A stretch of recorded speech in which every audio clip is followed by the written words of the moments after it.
महर्षि शमशेर रोशन पीयूष सबके सब नाशवान हैं।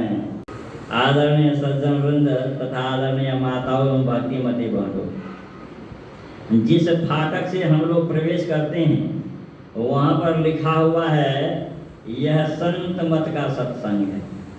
संत मत के संबंध में गत कल संध्या काल कह चुका हूँ। आज अभी सत्संग के संबंध में सुनिए।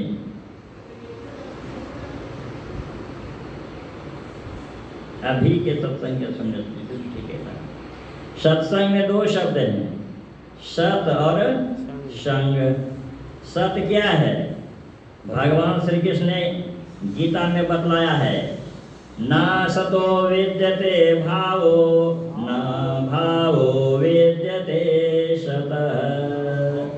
अर्थात जो असत है उसका अस्तित्व नहीं है और जो सत है उसका कभी अभाव नहीं होता।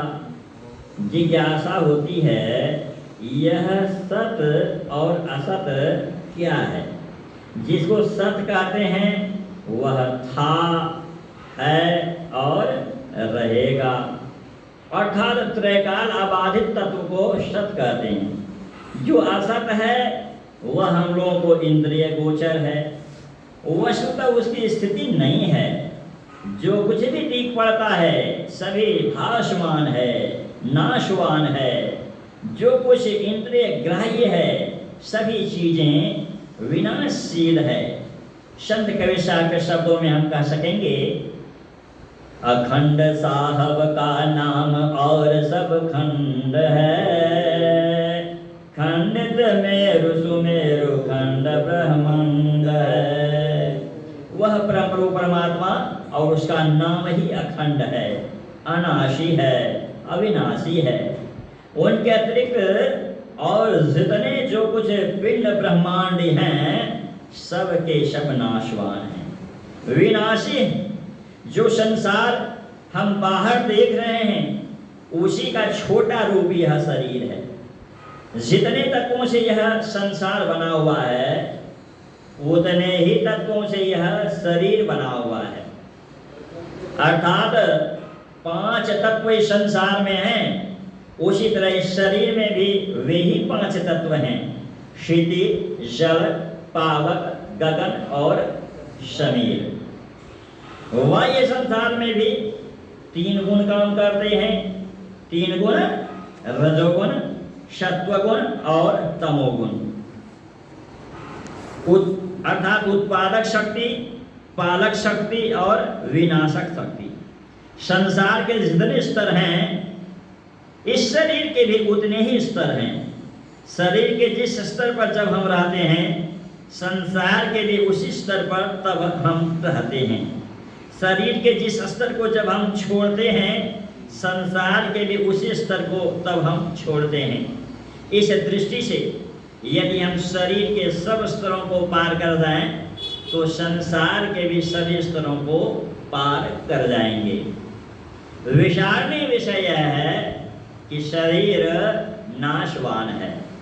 जिस तरह इस शरीर का शरीर पर के वस्त्र से संबंध है उसी तरह शरीरस्थ जीवात्मा का इस शरीर से संबंध है। जब से हम लोगों ने जन्म धारण किया अर्थात जब से यह शरीर हमें मिला है अब तक हमारी कितनी उम्र हो गई, जितनी उम्र हो गई अब तक कितने कपड़े पहने हैं, कितने कपड़े फटे हैं, याद है किसी को? किसी को याद नहीं। अब भी शरीर का जीवन काल जितना बाकी है उसमें भी कितने कपड़े पहनेंगे, कितने फटेंगे, ठिकाना नहीं। उसी तरह एक जीव के जीवन काल में कितने शरीर होते हैं और नष्ट होते चले जाते हैं, ठिकाना नहीं। जब से सृष्टि में है अर्थात जीवात्मा है, इसने कितने शरीरों को पहना है, कितने शरीरों को छोड़ा है, किसी को याद है? किसी को नहीं। अब भी जब तक यह जीवात्मा परमात्मा को प्राप्त ना कर ले ना मालूम कितने शरीरों को धारण करेगा और छोड़ेगा। भगवान श्री कृष्ण श्रीमद् भागवत गीता अध्याय 2 श्लोक 22 में कहते हैं, वाशांसि यथा व्याय नवानि गृह्णाति नरो पराणि तथा शैलानि विहाय जीर्णान्यन्याति संयाति नवानि देहि। अर्थात जैसे मनुष्य पुराने वस्त्रों को त्याग कर दूसरे नए वस्त्रों को ग्रहण करता है, वैसे ही जीवात्मा पुराने शरीरों को त्याग कर दूसरे नए शरीर को धारण करता है। जरा सोच कर देखिए, अभी हमारे शरीर पर जो वस्त्र है ये कैसे हैं? हमारे जैसी कमाई है, यानी कमाई के अनुसार हमारे शरीर पर वस्त्र है। यदि भविष्य में कमाई अच्छी होगी तो इससे भी अच्छे वस्त्र पहन सकते हैं। अगर घाटे की ओर चले गए तो इससे कम कीमत के कपड़े पहनेंगे। उसी तरह 84 लाख योनियों में घूमते घूमते भटकते भटकते यह सुंदर मानव शरीर मिला है, यानी यह सुंदर कपड़ा मिला है। भगवान श्री राम ने अपनी प्रजा को उपदेश दिया था, आकर 4,84,000 जोनि भ्रमत यह जीव अविनाशी, फिरत सदा माया कर प्रेरा, काल कर्म शुभाव गुण घेरा, कबहु करि करुणा नर देहि, देत ईश बिनु हेतु स्नेही। अकारण स्नेह करने वाले ईश्वर ने हमको मनुष्य का शरीर दे दिया है। आज तो कृपा करके प्रभु ने हमको मनुष्य का शरीर दे दिया है। अगर हमारी अच्छी कमाई रही, अर्थात हमने भगवत भजन किया, तब तो इससे भी अच्छा शरीर हमको मिलेगा। अब हमारी कमाई अच्छी नहीं रही, अर्थात भगवत भजन नहीं किया, तो फिर संत कबीर साहब की वाणी चरितार्थ होगी। कहे कबीर चेत अजहु नहीं, फिर 84 जाए, पाय जन्म कुकर सुकर को, भोगेगा दुख पाई। वह कुकर सुकर शरीर भी मिलने को तैयार है। जैसे एक शरीर पर विविध कपड़े पहनते और फटते हैं, उसी तरह एक जीव के जीवन काल में विविध शरीर होते और नष्ट होते हैं। लेकिन हम स्वयं ईश्वर अंश जीव अविनाशी, चेतन अमर सहज सुख राशि, जिसका अंश अजर अमर अविनाशी है, उसका अंश ही कैसा होगा? वह भी तो अजर अमर अविनाशी होगा, उसका भी कभी विनाश नहीं होता है।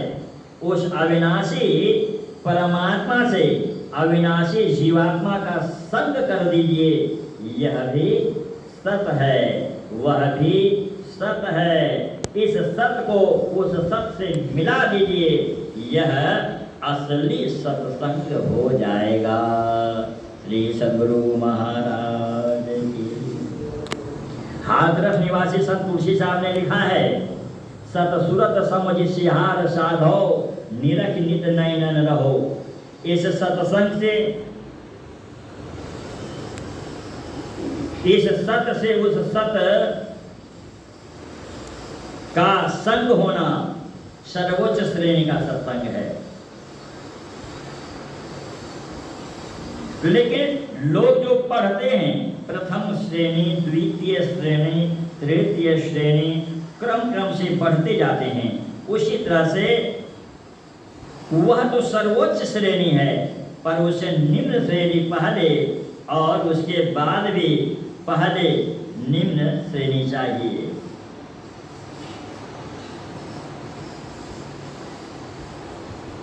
तब क्रम क्रम से उठेंगे तो वह प्रथम श्रेणी का सर्वोच्च सत्संग है। वह कैसे होगा? किंतु यह सत्संग सर्वप्रथम सुलभ नहीं है। सुलभ क्या है? जिन्होंने अपने जीवात्मा को परमात्मा से मिलाया है वे सतजन हैं, सज्जन हैं। ऐसे सज्जन का संग करें, यह द्वितीय श्रेणी का सत्संग है। यह द्वितीय श्रेणी का सत्संग सुलभ नहीं है, क्योंकि संतों की पहचान बहुत कठिन है। आज हम जिनकी बड़ाई सुनते हैं, आगे चलकर कल उनकी ही कुछ और सुनने लग जाते हैं। लगता है बड़े अच्छे महात्मा हैं, बहुत संख्या में इनके सेवक हैं, इनके शिष्य हैं, अब पता लगता है कि जेल चले गए, तो गड़बड़ हो जाता है। तो कहते हैं कि संतों की पहचान भी दुर्लभ है। कैसे पहचाने कि संत हैं कि नहीं? कुछ दिन पहले अखबार निकला था, उसमें आजकल के बहुत से भगवानों के चित्र बने थे और नीचे लिखा हुआ था, हे भगवान, कितने भगवान। भगवान तो एक ही होना चाहिए ना। आज जिनको हम संत महात्मा कहकर उनके चरणों में सिर टेकते हैं, कल सुनने में आता है उनमें यह गंदगी है, तो हमारा विश्वास डगमगा जाता है। फिर वैसे संतों की खोज हम कहाँ करें? संसार में ऐसे संत नहीं है, ऐसी बात नहीं है, लेकिन हमारे पास कोई मीटर नहीं है कि हम जांच करके देख लें ये ठीक संत हैं या नहीं। क्या संत हैं या नहीं? कोई मैट्रिक पास, एमए पास का इंटरव्यू लेगा, क्या यह संभव है? एमए पास, मैट्रिक पास का इंटरव्यू ले सकता है, लेकिन मैट्रिक पास इंटरव्यू नहीं ले सकता। उसी तरह हमारी जो अध्ययन मनन की शक्ति है और जिन्होंने साधना की है, उनकी जो अनुभूति शक्ति है, हम कैसे जान सकते हैं? उनकी साधना शक्ति के मापदंड को हम कैसे नाप सकते हैं? इस ताल तलैया में जिस लग्गी से हम नाव खेते हैं, उसी लग्गी से समुद्र से जहाज को खेना क्या संभव है? कभी हो नहीं सकता। साधु संतों की पहचान सामान्य बात नहीं है। और तो और हम अपने संगी साथी की पहचान नहीं कर सकते, जिनके साथ हम 24 घंटे रहते हैं। बरसों से जो नौकर हमारे पास रह रहा है, उसकी पहचान हम नहीं कर सकते हैं।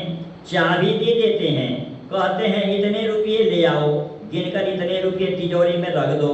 एक दिन वही नौकर रुपये लेकर चंपत हो जाता है, तब हम कहते हैं इतना विश्वासी नौकर था, हम तो कभी विश्वास नहीं कर सकते थे कि हमारे साथ वह ऐसा कर सकता है। जब एक नौकर को हम नहीं पहचान सकते हैं जो हमारे अधीन 24 घंटे रहता है, तब जो एक संत हैं, महात्मा हैं, वे कहाँ तक पहुँचे हुए हैं, उनकी गति कहाँ तक है, उसकी पहचान हम कैसे कर सकते हैं? ऐसी परिस्थिति में स्वाभाविक प्रश्नोदय होता है, सच्चे संत की पहचान कैसे की जाए? यदि उनकी पहचान नहीं हो तो उनके अभाव में सत्संग कैसे हो? उत्तर में निवेदन है, जिन संतों पर आज तक किसी ने उंगली नहीं उठाई है, जो सर्वमान्य है, अर्थात जिनको संतों की दृष्टि से पूर्व से अब तक सभी देखते चले आ रहे हैं, भले ही वे संत आज इस जगती तल पर नहीं हो, किंतु उन संतों की वाणियां तो हैं, वे सतवाणी है। उन संतों की सतवाणियों का संग करें, यह भी सत्संग है।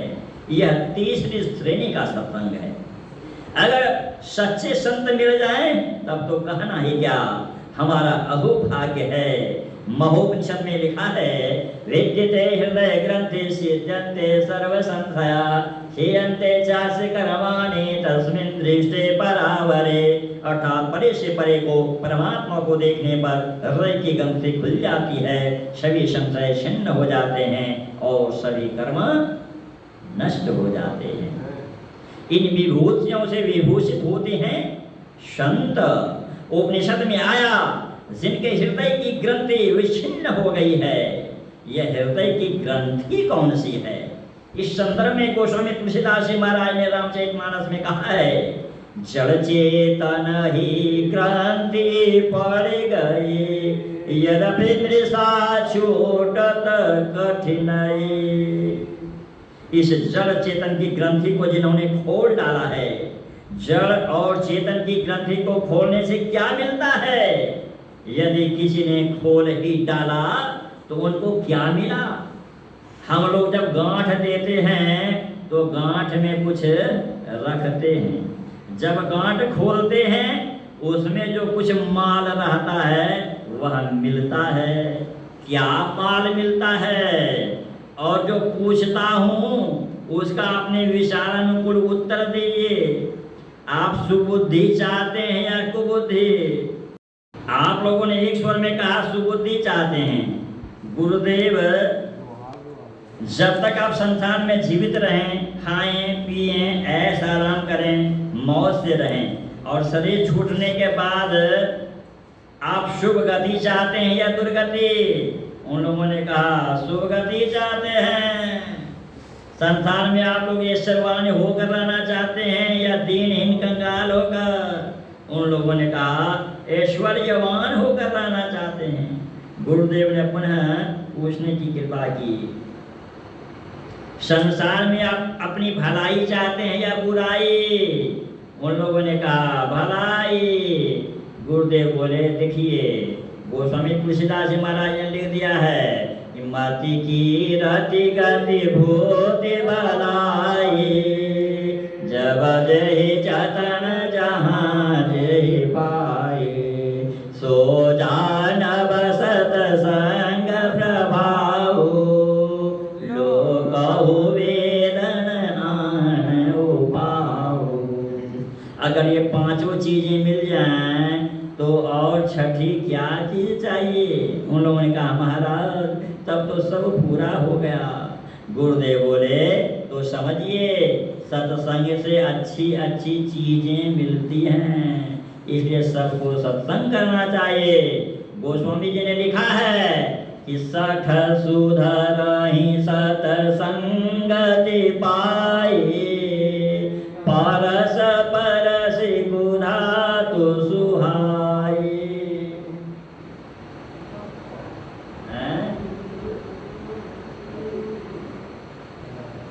कहाँ आप रहे थे? कहाँ हैं? यहाँ बैठे कहीं और हैं? पार हो गया मति कीर्ति, अब सठ सुधरेगा। मति कीर्ति तो ये गया। यह सत्संग क्या है? सत्संग ही संतों के दर्शन कराता है। संतों के दर्शन हो जाने पर वे ही सत्य स्वरूप सर्वेश्वर यानी परम प्रभु परमात्मा के दर्शन कराते हैं। यह माध्यम है। चाहे कितना भी हम पढ़ लें, कितने ही विद्वान हो जाएं, लेकिन चरित्रवान होना एक दूसरी बात है। एक अच्छे विद्वान थे, शायद आप लोगों ने सुना होगा, उनका नाम था भिक्षु जगदीश काश्यप। कौन थे? भगवान बौद्ध थे। ये बहुत विद्वान थे। त्रिपिटक एक पुस्तक है बौद्ध धर्म में, तो त्रिपिटक का ये अनुवाद यही किए हैं, यही सत्य। त्रिपिटक 3 पुस्तक है, तो मिला करके एक पुस्तक बनाए त्रिपिटक। और उसका हिंदी अनुवाद करने वाले कौन हैं? जगदीश काश्यप। पाली भाषा में था, अब पाली भाषा से हिंदी अनुवाद कौन किए? भिक्षु जगदीश काश्यप, ये वही व्यक्ति हैं। वे बौद्ध जगत के एक सुप्रसिद्ध महात्मा थे। हम लोगों के भूतपूर्व प्रधानमंत्री पंडित जवाहरलाल नेहरू जी जब बौद्ध देशों में जाते थे तो वे उनको अपने साथ ले जाते थे, जगदीश काश्यप को ट्रांसलेट करने के लिए, पाली भाषा में ट्रांसलेट करने के लिए वो बौद्ध देशों में। काश्यप जी जब गुरु महाराज की शरण ग्रहण कर दीक्षा ली, ऐसे महापुरुष को भी दीक्षा लेनी पड़ी, लेकिन अभी ऐसे ऐसे बुद्धिमान हैं, कहते हैं दीक्षा लेना जरूरी है। भिक्षु के इतने बड़े विद्वान, तो एक दिन ये गुरुदेव के निकट बैठे थे, विद्वान और चैत्रवान संन्यास के संबंध में चर्चा चल रही थी। हमारे गुरुदेव बोले कि पढ़ना गुणना चातुरी, यह तो बात सहल यानी सरल, काम दहन मन वश करन आ गगन चढ़न मुश्किल। यह सुनकर वे जैसे चौंक उठे और उन्होंने जिज्ञासा की, किनकी वाणी है महाराज? गुरुदेव ने कहा, संत कबीर साहब की। काश्यप जी ने उस साखी को पुनः दोहराने की प्रार्थना की। हमारे गुरुदेव ने उन पंक्तियों को दोहराने की कृपा की। काश्यप जी ने कहा, महाराज अक्षरशः सत्य है। वास्तव में काम दहन मन वश करन और अंतर जगत में आरोहण आसान काम नहीं। एक कथा है, श्री व्यास देव जी श्रीमद् भागवत लिख रहे थे और उनके शिष्य जैमिनी जी उसको देखते जाते थे। ये बड़े विद्वान थे, मीमांसा के आचार्य थे। मीमांसा के आचार्य कौन है? जैमिनी। जैमिनी ने मीमांसा लिखी है। आइए, किनके शिष्य थे? वेद व्यास जी के। वेद व्यास जी बोलते जाते थे और ये लिखते थे और उसका करेक्शन करते थे। कौन? जैमिनी ऋषि।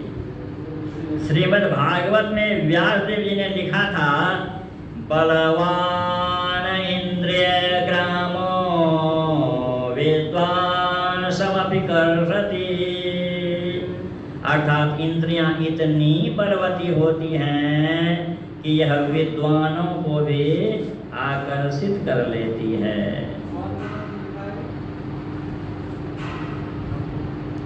भागवत की चर्चा चल रही है। यह पढ़कर जैमिनी जी ने कहा, आप लगता है यहाँ नहीं है अभी आया कि श्रीमद् भागवत में व्यास देव जी ने लिखा है।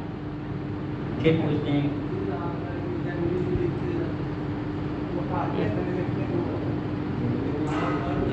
लिखा था कहने का मतलब जिनका नाम होता है उसी में नाम होता है। ये हम बोल रहे हैं लिखो, तो जो लिखा क्या बोलेगा? फलना ने लिखा।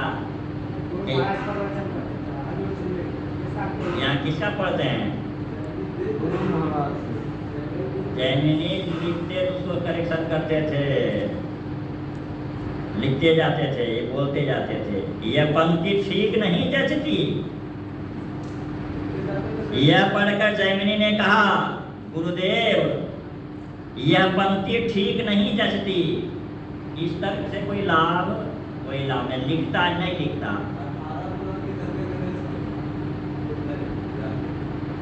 गणेश लिखता है, व्यास भगता गणेश लिखता है। भागवत को जैमिनी लिखे। भक्ता थे कि नहीं? कि लिखते थे भाई? व्यास जी लिखते थे क्या है? व्यास भगता गणेश लिखता। दोनों गुफा वहीं पर है ना, बद्रीनाथ में वहीं लिखे। इसको पुनः देख लिया जाए। क्या हुआ कि यह पढ़कर जैमिनी ने कहा, गुरुदेव यह पंक्ति ठीक नहीं जचती, इसको पुनः देख लिया जाए। यहाँ तो ऐसा होना चाहिए, बलवान इंद्रिय ग्रामो विद्वान सनापि कर्षति। अर्थात बलवान इंद्रिय ग्राम विद्वानों को आकर्षित नहीं कर सकता। व्यास जी ने मन में सोचा, केवल वचन द्वारा समझाने पर मेरी बात स्वीकार नहीं करेंगे, इसलिए इन्होंने एक लीला की। कहा, अच्छा मैं थोड़ा घूम कर आता हूँ, तुम यहाँ बैठो। इतना कहकर व्यासदेव जी चले गए। व्यासदेव जी ने माया रची, जोरों की आंधी तूफान ले आए। होता क्या है, एक षोडशी जो कि देखने में बहुत सुंदरी थी, वस्त्राभूषणों से विभूषित होकर वर्षा पानी में भींगती हुई वहां आती है। जैमिनी ने कहा, तुम यहाँ क्यों भींगती हो? भीतर चली आओ। उसने कहा, पुरुषों पर मुझे विश्वास नहीं होता। जैमिनी ने कहा मेरे जैसे पुरुष पर भी नहीं। जानती हो मैं कितना बड़ा विद्वान हूँ, मीमांसा का आचार्य हूँ। व्यास देव जी के लिखे महापुराणों को पढ़ फुट कर ठीक कर रहा हूँ, चली आओ। वह भीतर चली आती है। काम ने किसको बदनाम नहीं किया। उस युवती के सौंदर्य को देखकर इंद्रियां बलवती हो उठी। इन्होंने अपनी दुर्बलता उसके सामने रखी। उस युवती ने कहा अवश्य ही मेरी शादी अभी नहीं हुई है, मैं आपसे शादी कर लूंगी। मेरा अहोभाग्य है आप जैसे विद्वान इतने बड़े तपस्वी के साथ मेरा विवाह होगा। लेकिन मेरी कुल की एक रीति है, यदि उसका आप पालन कीजिए तो मैं आपसे शादी करने को तैयार हूं। जैमिनी जी ने जिज्ञासा की तुम्हारे कुल की रीति क्या है? युवती बोली हमारे कुल की रीति है कि जिस लड़की के साथ लड़की की विवाह होता है उसको घोड़ा बनना पड़ता है, और लड़की उसके मुंह में लगाम लगाकर घोड़े पर सवार होती है। इसी तरह से दोनों ही देव मंदिर जाकर देवता को प्रणाम करते हैं। इस प्रकार शादी होती है। आप घोड़ा बनिए, मैं लगाम लगाऊंगी, आपके ऊपर चढ़कर देव मंदिर जाऊंगी, देवी को प्रणाम करके लौटूंगी, फिर शादी हो जाएगी। जैमिनी ने देखा यहाँ कोई नहीं है, जंगल में कौन होगा। सोचा थोड़ी देर के लिए घोड़ा बन ही जाऊं तो क्या हर्ज है, शादी तो हो जाएगी। इधर उधर देख कर वे घोड़ा की तरह बन गए। वह लड़की लगाम लगाकर उसकी पीठ पर बैठ गई और चली देव मंदिर दर्शन के लिए। वहां पहुंचने पर देखते हैं कि पहले से ही उस बरामदे पर व्यास देव जी बैठे हुए हैं। व्यास देव जी ने पूछा कहाँ जैमिनी, कहाँ जा रहे हो? तुम्हारी बात ठीक है या मेरी बात? विद्वान अपनी समापित कर सके कि विद्वान सब समापित ना कर सके। लज्जा के मारे जैमिनी जी सिर झुका लेते हैं और दबी जबान से कहते हैं गुरुदेव आप ही का वचन ठीक है। इस कथा का तात्पर्य क्या हुआ? कोई कितना बड़ा विद्वान क्यों ना हो जाए, लेकिन उसके पास कोई हथियार नहीं है कि वह विकार को काट कर निकाल सके। विकार को काटने के लिए तो साधना है। जब तक कोई अंत साधना नहीं करेगा आत्मस्वरूप की पहचान नहीं होगी। स्वरूप ज्ञान विहीन मन पर विजय प्राप्त नहीं कर सकता, और मन पर विजय प्राप्त किए बिना वह खड़ विकारों का शिकार होता रहेगा।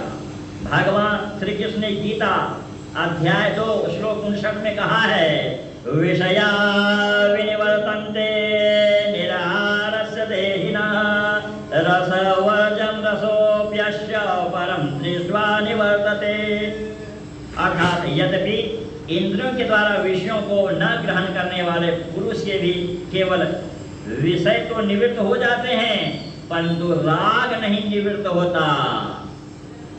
और इस पुरुष का तो राग भी परमात्मा को साक्षात करके निवृत्त हो जाता है। किसी सुभाषितकार ने कितना अच्छा कहा है, समाचार हो गया कितना चलेगा। तो किसी सुभाषितकार ने कितना अच्छा कहा है, लेकिन कितना अच्छा कहा है, क्या कहा है, कल ही सुनेंगे। जय सद्गुरु।